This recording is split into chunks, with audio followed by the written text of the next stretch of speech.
Hello అండి. అందరికీ నమస్కారం. ఈరోజు వీడియోలో అయితే త్రినాథుల స్వామివారి మేళ ఎలా చేసుకుంటారో అనేది నేను చూపిస్తున్నాను. ముందుగా అయితే నేను ఒక పీటను తీసుకొని దాన్ని పసుపుతో అలికి అందంగా ముగ్గులు వేసి అలంకరించుకున్నాను. అయితే త్రినాథుల స్వామివారి మేళ ఎవరు వీలుని బట్టి వాళ్ళు చేసుకుంటారు. నేనైతే 3 మేళాలనేవి ఒకేసారి సమర్పిస్తున్నాను. ఎందుకంటే నాకు 3 మేళాలు వేరువేరుగా చేయుటకైతే కుదరలేదు. అందుకని నేనైతే 3 మేళాలు ఒకేసారి ఇస్తున్నాను కాబట్టి 3 మేళాలకు గాను ఒక్కొక్క మేళాకు 3 దీపాలు చొప్పున 9 దీపాలు అలాగే 9 చెంబులతో వాటర్ అనేది నేను పెట్టుకున్నాను. ఇలా 3 మేళాలు ఒకేసారి ఇవ్వచ్చో లేదో అయితే నాకు తెలీదు. ఎందుకంటే మన పూర్వీకులైతే ఇదే విధంగా ఇచ్చేవారు. బట్ ఇప్పుడు సిద్ధాంతాల ప్రకారం అయితే ఏ మేళ అంటే ఒక ఒక ఒక వారంలో ఒకే మేళ ఇవ్వాలి అనైతే ఇప్పుడైతే చెప్తున్నారు. ఇది ఎంతవరకు నిజమనేది నాకైతే తెలీదు. కానీ నేనైతే పాత పద్ధతుల ప్రకారమే 3 మేళాలనేవి ఒకేసారి సమర్పించాను. అయితే నేనిక్కడ ప్రమిదలనేవి పుట్టమని తెచ్చుకొనైతే చేసుకున్నాను. కొత్త ప్రమిదలుంటే కొత్త ప్రమిదలు కూడా చేసుకోవచ్చు.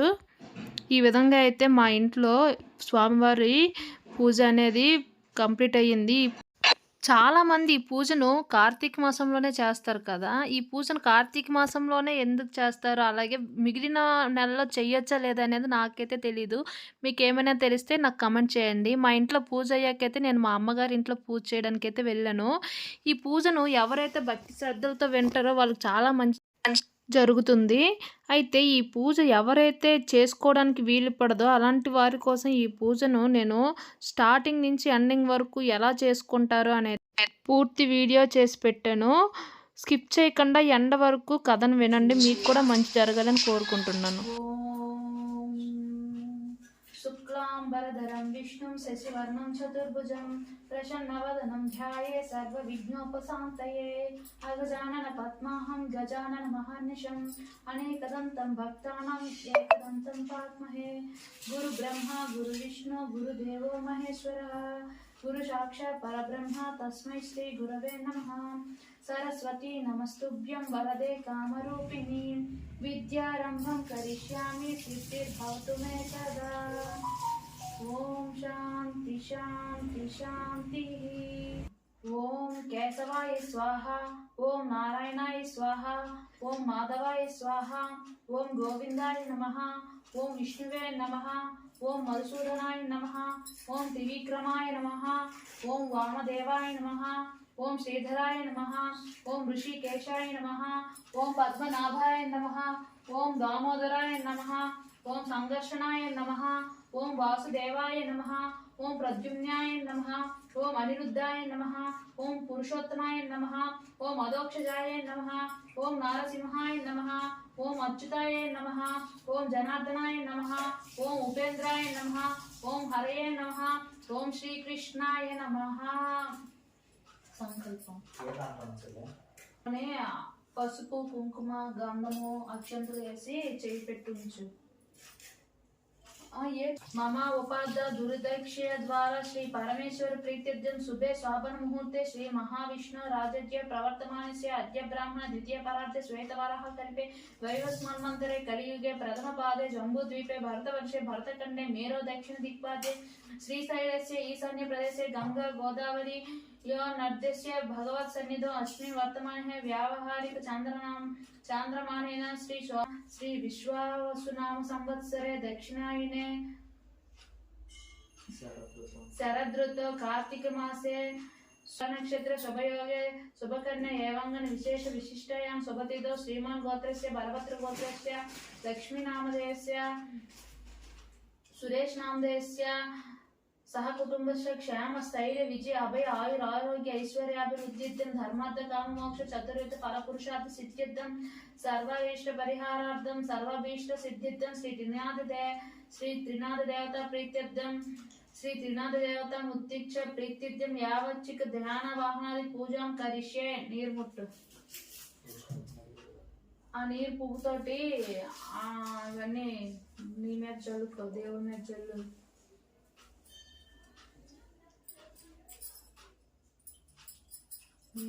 ఆత్మ అక్షంతలు పువ్వులతోటి తిరునాదులకి పూజ చేయి. ఓం భూతాత్మనాయ నమః ఓం అవ్యయాయ నమః ఓం పురుషాయ నమః ఓం పరమాత్మనే నమః ఓం బలాయ నమః ఓం భూతకృతే నమః ఓం సర్వాయ నమః ఓం ముకుందాయ నమః ఓం అమేయాత్మనే నమః ఓం శుభప్రదాయ నమః ఓం కృతయ నమః ఓం పవనాశాయ నమః ఓం తేజసే నమః ఓం గణపతయే నమః ఓం యోగాయ నమః ఓం దీర్ఘాయ నమః ఓం సుదీర్ఘాయ నమః అవిజ్ఞాయ నమః ఓం ప్రాణదాయ నమః ఓం మధునే నమః ఓం పునర్వసే నమః ఓం మాధవాయ నమః ఓం మహాదేవాయ నమః ఓం సిద్ధ్యే నమః ఓం శ్రీ బలాయ నమః ఓం నవనాయకాయ నమః నాయకాయ నమః ఓం హంసాయ నమః ఓం బలినే నమః ఓం భవాయ నమః ఓం ఆనందాయ నమః ఓం గురవే నమః ఓం ఆగమాయ నమః ఓం అనలాయ నమః ఓం బుద్ధయే నమః ఓం పద్మనాభాయ నమః ఓం సుఫలాయ నమః ఓం జ్ఞానదాయ నమః ఓం జ్ఞానినే నమః ఓం శశిబింబవే నమః ఓం పవనాయ నమః ఓం ఖగాయ నమః ఓం సర్వవ్యాపినే నమః ఓం రామాయ నమః ఓం నిధయే నమః ఓం సూర్యాయ నమః ఓం ధన్వినే నమః ఓం అనాథ నిధయనాయ నమః ఓం పవిత్రాయ నమః ఓం అనిమ్నే నమః ఓం పరమేశ్వరాయ నమః ఓం ఉత్తమాయ నమః ఓం కాంతాయ నమః ఓం మహేశాయ నమః ఓం దేవాయ నమః ఓం అనంతాయ నమః ఓం మధువే నమః ఓం అక్షయాయ నమః ఓం తారాయ నమః ఓం హంసాయ నమః ఓం వీరాయ నమః ఓం ఆదిదేవాయ నమః ఓం సురభాయ నమః ఓం తారకాయ నమః ఓం భాగ్యదాయ నమః ఓం ఆధారాయ నమః ఓం శూరాయ నమః ఓం శౌర్యాయ నమః ఓం అనిలాయ నమః ఓం సంభవే నమః ఓం సుకృత్యే నమః ఓం తపసే నమః ఓం భీమాయ నమః ఓం గదాయ నమః ఓం కపిలాయ నమః ఓం లోహితాయ నమః ఓం సమాయ నమః ఓం అజాయ నమః ఓం వాసవే నమః ఓం విషమాయ నమః ఓం మాయ రూపాయ నమః ఓం కవయే నమః ఓం వేదాంగాయ నమః ఓం నామనాయ నమః ఓం విశ్వతేజసే నమః ఓం వేద్యాయ నమః ఓం సంహారాయ నమః ఓం దమనాయ నమః ఓం దుష్టధ్వంసాయ నమః ఓం బంధకాయ నమః ఓం మూలధారాయ నమః ఓం అజాయ నమః ఓం అజితాయ నమః ఓం ఈశాయ నమః ఓం బలవతాయ నమః ఓం మహాదేవాయ నమః ఓం పరాక్రమాయ నమః ఓం సతీశాయ నమః ఓం సత్వరసాయ నమః ఓం దేవదేవాయ నమః ఓం వాసుదేవాయ నమః ఓం బ్రహ్మణే నమః ఓం విష్ణువే నమః ఓం మహేశ్వరాయ నమః ఓం త్రినాథమూర్తి శ్రీ త్రినాథ దేవతాయ నమః. త్రినాథ వ్రత కథ ప్రారంభం. భక్తులారా, ఈ త్రినాథుల చరితము నిర్మలమైన మనసుతో వినండి. పూర్వం శ్రీపురమునందు గల అగ్రహారంలో మధుసూదనుడు అనబడే విప్రుకండు ఉండేవాడు. కడు బీదవాగుడు వచ్చే భిక్షమెత్తుకుని జీవిస్తుండేవాడు. ఆ నిరుపేద బ్రాహ్మణులకు కొంతకాలం ఒక కుమారుడు కలిగను. ఆ పసికందు పాలు లేక శోషించిపోతుండేవాడు. ఆ బడుగు బాపని ఇల్లాలు బిడ్డ కొరకు భర్తనొక్క ఆవును తెమ్మని కోరింది. ఓయి, నీకిదేమి ఆలోచన? మనం చూడగలడు బీదవారము. నేనెట్లా ఆవును తేగలను? నన్ను నా వద్ద ధనమా రత్న మాణిక్యముల నేనెట్లా లోకాన్ని గన్యత పొందుతున్నగలను? శ్రీమంతులకే అన్ని వసతులు సమకూరును, వారికే ఈ లోకం మన్నను చేస్తుంది అన్నాడు. నీకిదేమి ఆలోచన? మనం చూడగలడు బీదవారము. నేనెట్లా ఆవును తేగలను? నా వద్ద ధనమా రత్న మాణిక్యముల నేనెట్లా లోకాన్ని గన్యత పొందగలను? శ్రీమంతులకే అన్ని వసతులు సమకూరును, వారికే ఈ లోకం మన్నను చేస్తుంది అన్నాడు. ఆ మాటలకు భార్య ఎంతగానో విరపించింది. గోడుని దుఃఖించి, ఓ బ్రహ్మదేవ, ఈ బిడ్డని మా వంటి బీదవారింట ఎందుకు పుట్టించినావయ్యా? ఈ బిడ్డను మేము ఎలా బ్రతికించుకోగలుగుతాము? ఆ మాటలకు మధుసూదనుడు చింతించిన వాడే తన కమండలము ఇంటిలో గల చిల్లర సామాన్లు అమ్మి 5 రూపాయలు తెచ్చి భార్య చేతికి ఇచ్చాడు. ఆమె ఎంతగానో సంతోషించినాదా ఈ 5 రూపాయలు పట్టుకు వెళ్లి ఒక ఆవును కొని తీసుకురావాల్సిందని పంపించింది. ఆవును కొనడానికి మధుసూదనుడు ఊరు తిరిగి సంపన్నుడు చేరుకున్నాడు. సిరి సంపదలున్న వాడు పాడి పంటలు పొదువలేనివాడు ఆ శ్రీమంతుని మందలోని ఒక ఆవు పేదవారి పొలాల్లో పడి పంటను నాశనం చేస్తుండేది. రైతులు ఫిర్యాదులు విని ఆ శ్రీమంతుడు ఆ ఆవును వదిలించుకోవటం మంచిదని 50 రూపాయలు కిమ్మతి చేసే ఆవును 5 రూపాయలకే ఎవరికైనా ఇచ్చేస్తానన్నాడు. ఆ మాటలు విన్న మధుసూదనుడు ఆ ఆవును దూడను తనకిమ్మని తన వద్ద గల 5 రూపాయలు షావుకారు చేతిలో ఉంచాడు. ఓ ఈ బ్రాహ్మణ, ఇదేమి వేసి ఆశ నీకు అన్నాడు. అయ్యా, ఇప్పుడే మీరు అన్న మాట నిలుపుకోండి. మాట తప్పి అసత్యవత్తులు అవ్వకండి అన్నాడు. అతనికి ఇవ్వకపోతే అసత్య దోషం తగులుతుందని ఆ ఆవును దూడను 5 రూపాయలకు ఆ బ్రాహ్మణుడికి ఇచ్చివేశాడు. ఆవును దూడను తీసుకువచ్చి భార్యకు అప్పచెప్పాడు మధుసూదనుడు. ఆమె ఎంతగానో ఆనందించింది. ఆవు పాలతో బిడ్డల్ని జాగ్రత్తగా పెంచుతున్నది. కొంతకాలం గడిచిన తర్వాత ఒకరోజు ఆ ఆవు ఎటో వెళ్లిపోయింది. దాన్ని వెతుకుతూ మధుసూదనుడు ఊరు తిరుగుతూ ఉండగా అతడికి ఒక చెట్టు కనబడింది. చూడగా అది గొప్ప మర్రి చెట్టు. ఆ చెట్టు క్రింద కూర్చుని విశ్రాంతి తీసుకున్నాడు. లేచి వెళ్ళబోతుండగా అతనికి ఆ చెట్టు మీద 3 వ్యక్తులు కనిపించారు. వారు మధుసూదనుని ఉద్దేశించి, విప్రుడా, నీకొచ్చిన కష్టమేమి, ఎక్కడికి వెళుతున్నావు అని అడగ్గా అతడు తన ఆవు పోయిన సంగతి, దానిని ఎవరైనా దొంగిలించారేమో, ఈ దినం శ్రీపురం సంత ఎగుచున్నది, ఎవరు దొంగిలించినా ఆ సంతలోనే కదా అమ్ముకోవాలి, అందుకని అక్కడికి వెళుతున్నాను అన్నాడు. ఓయి, మేము త్రిమూర్తులము, బ్రహ్మ విష్ణు మహేశ్వరులము. నీవు శ్రీపురం సంతకు వెళుతున్నావు గనుక అక్కడ నుండి మాకు 1 పైసా గంజాయి, 1 పైసా ఆకు చెక్క, 1 పైసా నూనె తెచ్చి పెట్టవలసింది అన్నారు. అయ్యలారా, నేను నిరుపేదను, చేతిలో పైసా అయినా లేదు, మీరు కోరిన సరుకులు నేను ఎలా తేగలను అన్నాడు. విప్రోత్తమ, విచారించుకు, అదిగో గోరింట పొద కనిపించున్నది, దాని మొదట్లో 3 పైసలున్నాయి, అవి పట్టుకు వెళ్లి మాకు సరుకులు తెచ్చిపెట్టు అన్నారు ఆ త్రినాథుడు. మధుసూదనుడు వెళ్లి ఆ పొద మొదల్లో గల 3 పైసలు తీసుకున్నాడు. ఇంకా ఉన్నవేమో అని త్రవ్వపోతే త్రిమూర్తులు వారిని వారించి, ఓ విప్రోత్తమ, ఎంత దొరికితే అంతే ఉండును, వృధా శ్రమకు ఆశకు లోనవ్వద్దన్నారు. చెత్తమని మధుసూదనరావు ఆ 3 పైసలతో బయలుదేరి వెనుకకు వచ్చి, అయ్యలారా, ఆ సరుకులను ఖరీదు చేసి వాటిని ఎలా తీసుకురాగలనన్నాడు. పోయి నీ పై మీద గల వస్త్రం పట్టి వాటిని తీసుకురా, నూనె కూడా నీ గావంచలో పోయించుకో అని చెప్పారు. ఆ మధుసూదనుడు సిరిపురం సంతలో ప్రవేశించాడు. సంత అంతా తిరిగాడు, ఎక్కడా తన ఆవు కనబడలేదు. ఆశ వదులుకున్నాడు. ఆకులు వక్కులు గంజాయి తీసుకుని నూనె కోసమని తెలుగుని వాడి వద్దకు వెళ్లి, అయ్యా, 1 పైసా నూనె నా గావంచలో పోయవలసింది అన్నాడు. ఈ బ్రాహ్మణుడు పిచ్చివాళ్ళు కాబోలు అనుకుని నూనె లేదన్నాడు. ఒక ముసలి తెరకని వాడి వద్దకు వెళ్లి 1 పైసా నూనెను గావంచలో వేయమన్నాడు. దిగువ మడ్డి నూనె ఎంతటిది కావాలన్నాడా ముసలివాడు. నాకు 1 పైసా నూనె మాత్రమే ఇమ్మన్నాడు మధుసూదనుడు. ఈ బాపనయ్య వికారపు వాడని ఆ తెలుకుని వాడు పైసా తీసుకుని కొలత పాత్రను తిరగవేసి నూనె కొలిచి ఇచ్చాడు. గావంచ చెంగు పట్టుకుని ఆ బ్రాహ్మణుడు వెళ్లిపోయాడు. కొట్టులో కూర్చుని ఉన్న తెలుకల వాడు మూర్చిపోయాడు. తెలుకల వాళ్ళందరూ వచ్చి ముసలివాడిని సేద తీర్చి కూర్చుండబెట్టి సంగతి ఏమిటని ప్రశ్నించారు. ఏమి చెప్పుదును, ఒక బ్రాహ్మణుడు వచ్చి గిద్దెడు నూనె కొన్నాడు.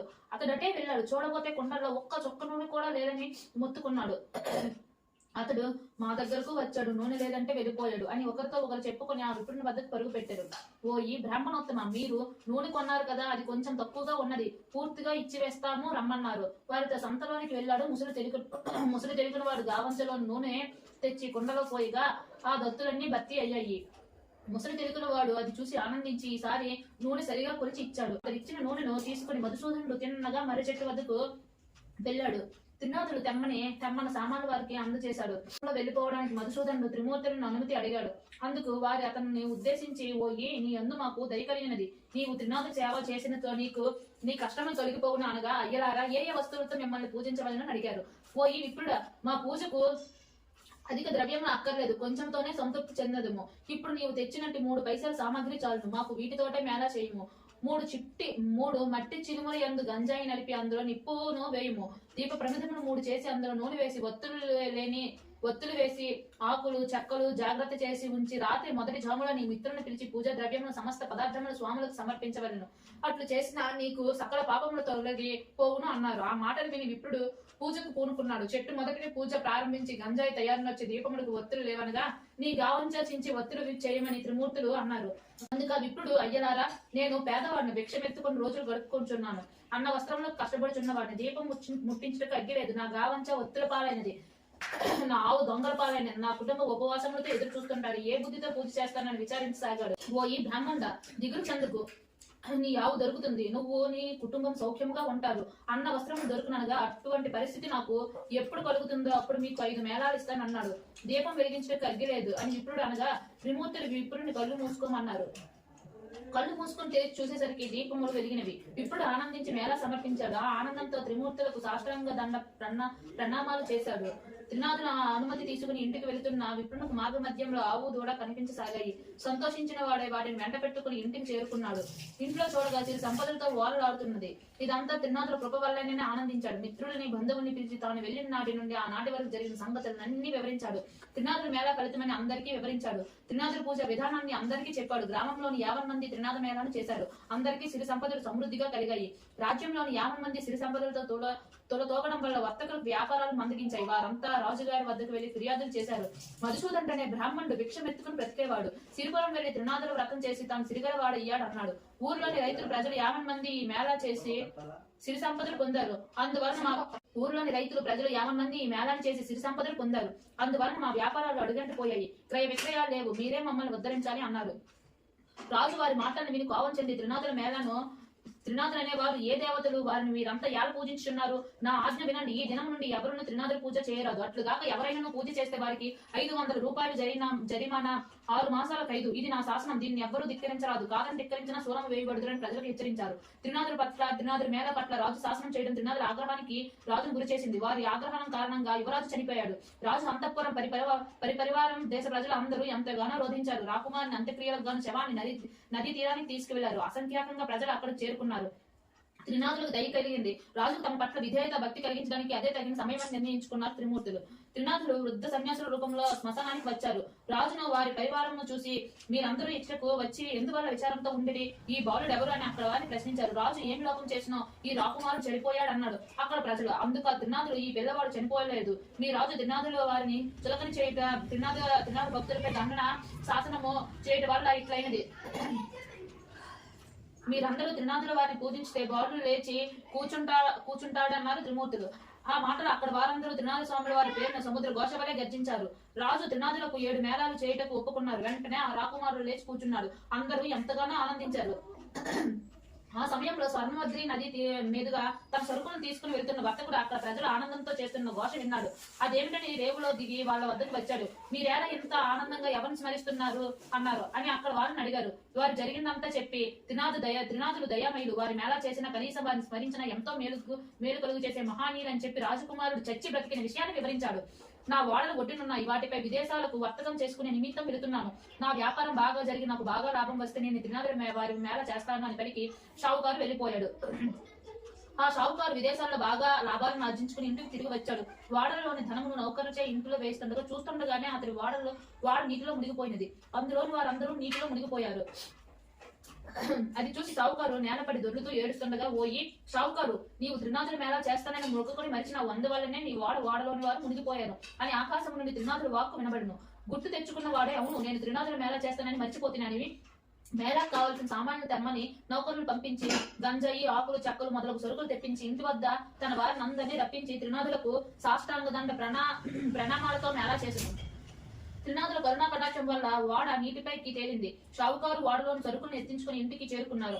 షావుకారు తన ఇంటి వద్ద సమర్పించిన మేళ గురించి ముందుగా రాజ్యమంతా చాటింపు వేయించాడు. నలు ప్రక్కల ప్రాంతాల నుండి ప్రజలు తండోపతండాలుగా విచ్చేశారు. అలా వచ్చిన వారిలో గుడ్డివాడు ఒకడు రావు కనబడక వెళుతున్న వారిని తమ వెంటను తమను కూడా తీసుకువెళ్ళమని అడిగారు.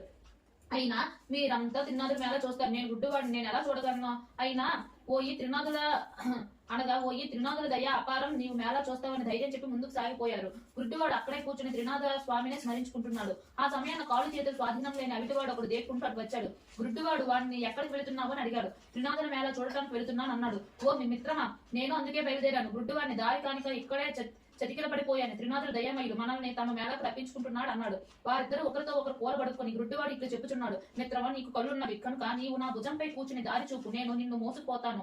ఇద్దరము త్రినాథుల మేళకు చేరుకోవచ్చునని చెప్పగా గుడ్డివాడి భుజం మీద కుంటివాడు కూర్చుని గుడ్డివాడికి దారి చూపడానికి ఆ విధంగా త్రినాథుల వారి మేళా చూడటానికి నిర్ణయించుకున్నారు. అలా కొంత దూరం వెళ్లేసరికి గుడ్డివాడికి కొద్దిగా చూపు కనబడసాగింది. ఆ సంగతి తన భుజాలపై ఉన్న సొట్టవాడితో చెప్పాడు. మిత్రమా, నాకును కాలు కొద్దిగా బాగైనవి, ఇప్పుడు నేను నడగలను. ఇదంతా త్రినాథుల దయ వల్లనేనని సంతోషంతో వారిద్దరూ షావుకారు చేసే మేళాకు వెళ్లి ఎంతో ఆనందించారు. త్రినాథుల మేళా జరుగుతున్న 4 రోజులు ఒక వైష్ణవుడు భక్తుడు వస్తుండేవాడు. కూర్చుని మేళా పూర్తవ్వకుండా లేచి వెళ్లిపోతుండేవాడు. ఇదంతా గమనించిన అతని వారు వైష్ణవుడు ప్రతి దినం మేళా పూర్తి కాకుండా లేచి వెళ్లిపోతున్నాడు. ఈ దినం అతనికి రానియరాదని నిర్ణయించుకున్నాడు. అతడు రాగానే నీవు రావడానికి వీల్లేదన్నారు. ప్రతి దినం నీవు మేళా పూర్తి కాకుండానే వెళ్తున్నావు అన్నారు. అతడు తన తప్పు తెలుసుకుని ఈ దినం మేళా పూర్తయ్యే వరకు ఉంటానని వాగ్దానం చేసి కూర్చున్నాడు. అతని గురువు వైష్ణవుని ఇంటికి వెళ్లి తన శిష్యుడి గురించి అడుగ్గా అతని తల్లి నా కుమారుడు త్రినాథ మేళాకు వెళ్ళాడని చెప్పగా తెలుసుకుని ఆ గురువు అక్కడికి వచ్చి పూజా సామాగ్రిని కాలితో చిందరవందర చేసాగాడు. అక్కడ వారు వైష్ణవుడు వాడిని పట్టుకుని బరా ఈడ్చి వేశారు. గురువు తన తప్పు తెలుసుకుని తన ఇంటికి వెళ్ళిపోయాడు. ఇంటికి వెళ్లేసరికి అతని భార్య పిల్లలు చనిపోయి ఉన్నారు. మేళాన్ని పాడు చేసినందుకే మీకు ఆవేదన సంభవించింది అన్నాడు శిష్యుడు. గురువుకి పశ్చాత్తాపం కలిగింది. త్రినాథుల పట్ల భక్తితో విలపించాడు. త్రినాథుల మేళాన్ని పాడు చేసినందుకు నాకు తగిన శిక్ష కలిగింది. నేను అధముడిని, మూర్ఖుణ్ణి, త్రినాథుల వారి మహిమను తెలుసుకోలేకపోయాను అని పరిపరి పదాలా దుఃఖించాడు. క్షమాభిక్షణకై మేళాన్ని చేయటకు సంకల్పించుకున్నాడు. మేళాకు కావలసిన గంజాయి, ఆకులు, వక్కలు వగైరా సామాన్లు రప్పించి స్వామివారికి మేళా సమర్పించుకున్నాడు. అందరితో కలిసి ఆకులు, చెక్కలు పంచుకుని సేవించి సుఖాన్ని పొందాడు. ఫలశ్రుతి, ఈ కథను విన్న వారికి, త్రినాథులను సేవించిన వారికి కుష్టు గుడ్డు పోయి తరిస్తారు. పుత్రులు లేని స్త్రీలు ఈ కథను నిర్మలంగా వింటే సంతానవంతులవుతారు. ఎవరికైనా కుంటిగా గాని మూర్ఖంతో గాని హాస్యం చేస్తే అట్టి వారికి కుంటితనము, గుడ్డితనము, దారిద్ర్యము వంటి బాధలు అనేక కష్టములు కలుగుతాయి. త్రిమూర్తులను వేరువేరుగా పూజించవలను. ముందుగా విష్ణువును పూజించవలను. నైవేద్యం సమర్పించి గంజాయిని అగ్నిలో వేయవలను. తాంబూలం 3 భాగాలుగా చేసి ఉంచవలను. త్రిమూర్తులకు ఎడం ప్రక్కగా వినాయకుడిని పూజించవలను. 3 దీపములు వెలిగించి త్రినాథులను దయచేయండి అనవలను. అనంతరం సాష్టాంగపడి త్రినాథులను నమస్కారం చేయవలను. నిర్మలమైన మనస్సుతో భక్తి భావంతో కథను వినవలను. నివేదించిన ప్రసాదమును తీసుకుని అందరికీ పంచవలను. మంగళం మధుసూదన మంగళం పుండరీకాక్షాయ మంగళం గరుడధ్వజ నీలాసాయ నివాసాయ నిత్యాయ పరమాత్మనే శ్రీ లక్ష్మీ ప్రాణనాథాయ జగన్నాథాయ మంగళం దత్తాత్రేయ పూజ్యాయ శ్రీ శ్రీనాథాయ మంగళం.